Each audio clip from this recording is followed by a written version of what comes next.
Deus abençoe a sua vida. Quero falar sobre a mulher samaritana. Com certeza você já ouviu muitos pregadores falando da vida desta mulher. E no texto fala, no João capítulo 4, a partir do versículo 1, vemos um longo texto falando sobre a vida da mulher samaritana, quando ela teve um encontro com Jesus à beira do poço de Jacó.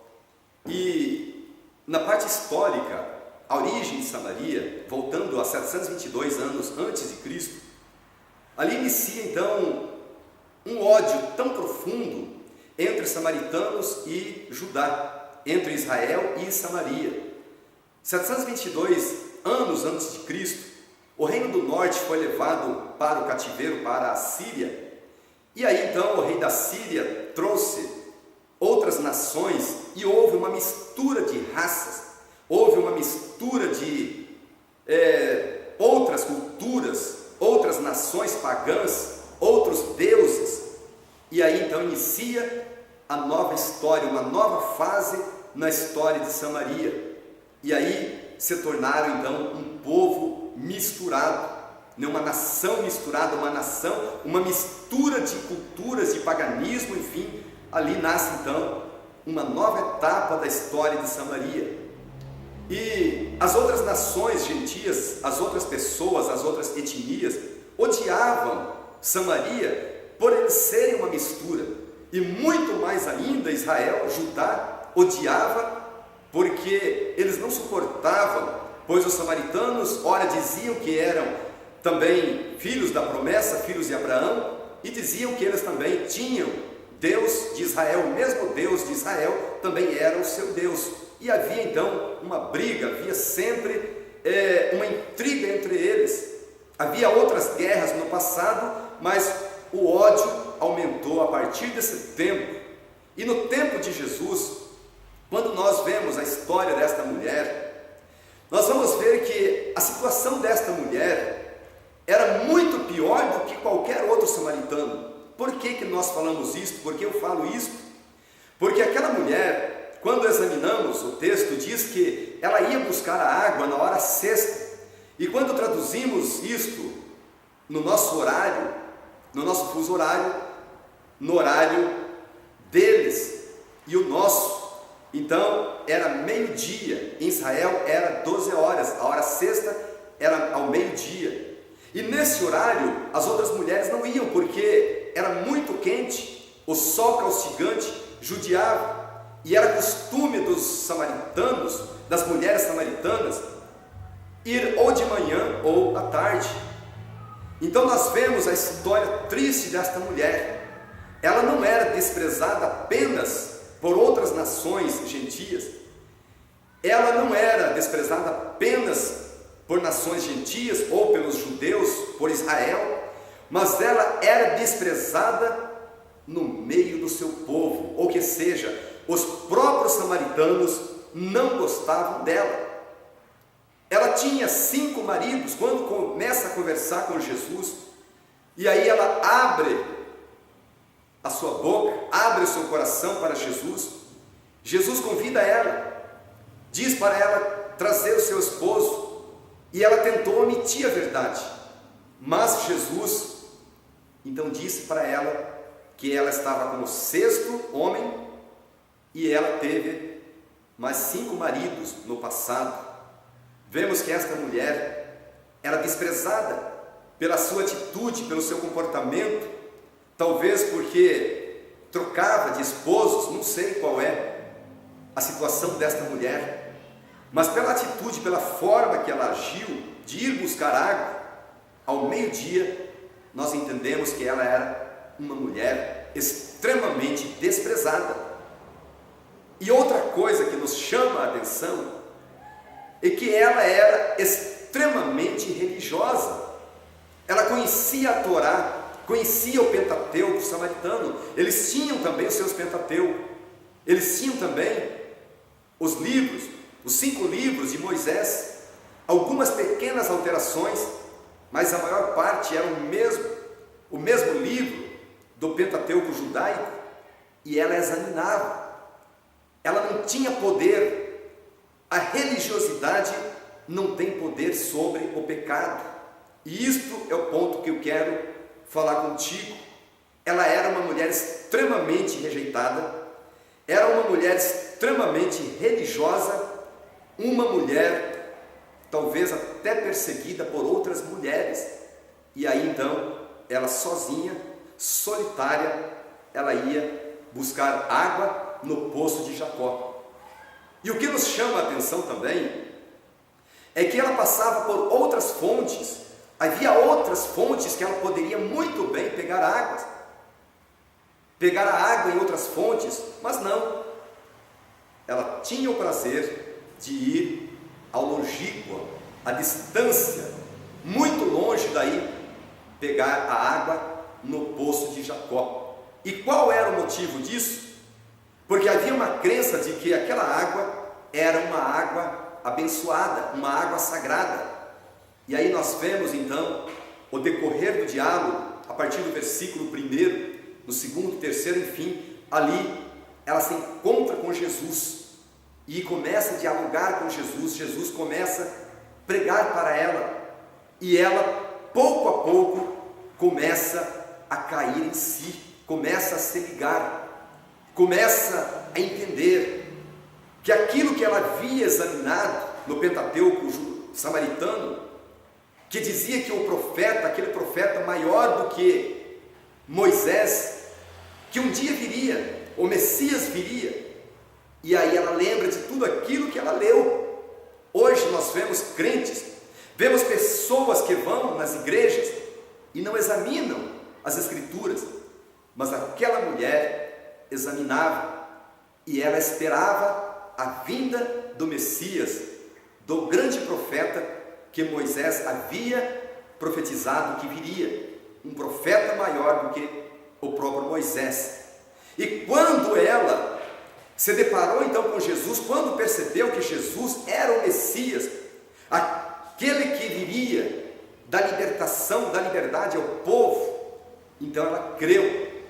E nós vemos no versículo 28, ela então deixa o seu cântaro e vai para Samaria e começa a comunicar aqueles ou aquelas que a desprezavam, o povo, enfim, que a rejeitava, e o povo que rejeitava a mulher.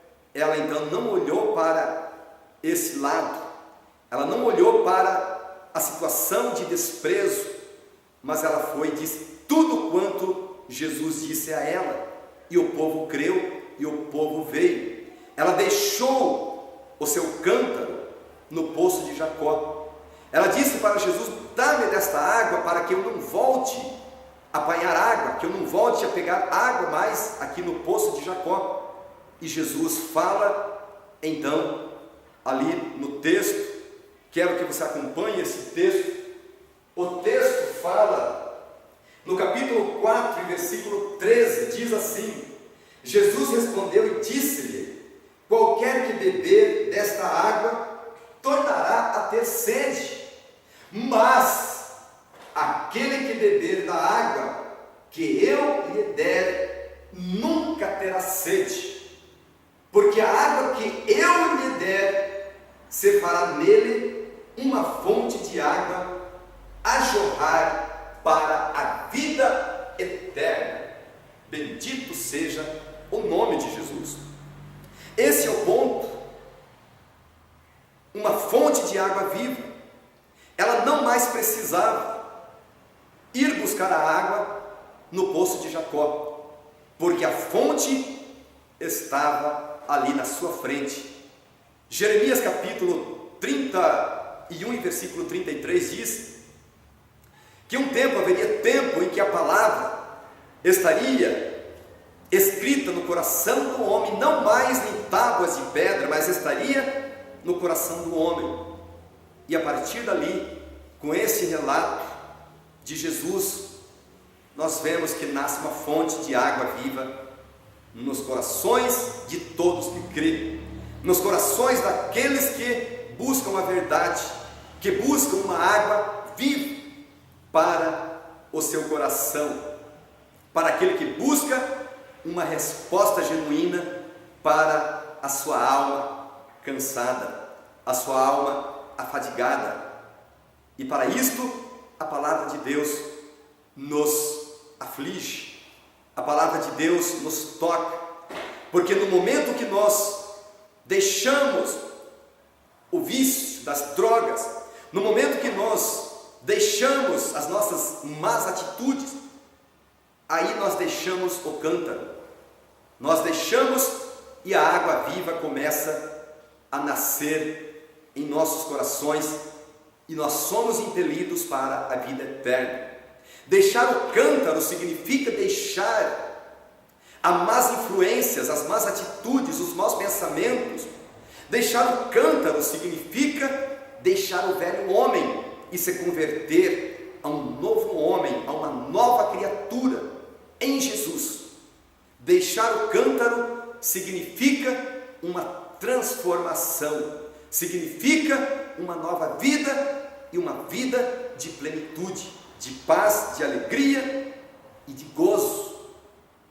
Então esta mulher, por tudo aquilo que ela fez, Jesus não a condenou, mas Jesus perdoou todos os seus pecados e ela deixou seu cântaro e não mais voltou a pegar água no poço de Jacó, porque Jesus tem a água que mata realmente a sede. E não obstante, Jesus nos concede uma água que nunca acaba, uma água que está aos nossos corações. Nós vemos Romanos 10, versículo 8, que com nossos corações nós cremos e com a nossa boca nós confessamos a Jesus, e aí nós somos salvos. A água viva começa a nascer em nossos corações, e aí Jesus, Ele não aponta o nosso passado, os nossos pecados, pois a água viva começa a jorrar e limpa toda a mancha do pecado. Jesus então pregou para aquela mulher e ela disse que ela queria daquela água para não mais necessitar voltar e apanhar a água no poço de Jacó. Não sei qual é a água que você está bebendo, não sei em qual fonte você está tirando a água, mas eu te digo, Jesus quer te dar uma água viva, uma água eficaz, uma água incisiva, penetrante e com poder de impelir para a vida eterna.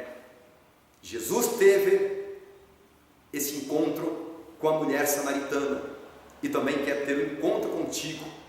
Não sei qual é a sua situação, não sei se a palavra falou contigo, mas a palavra fala comigo, pois a água nasce no meu coração, e se você quiser que a água também venha nascer no teu coração, a ponto de impelir você e sua família para a vida eterna, para uma vida de gozo, uma vida de paz, uma vida de tranquilidade e de proteção, então beba desta água, deixa de beber águas de outras fontes, mas beba da água de Jesus. Quando Jesus morreu na cruz, ali nós vemos o relato na Bíblia que saiu de Jesus sangue e água. João relatou isso, que ele viu saindo água e sangue de Jesus. Então Jesus tem a água para nós, tem água para mim, para ti e para a sua família. Beba desta água e você verá toda a diferença. Deus abençoe a sua vida e a vida da sua família.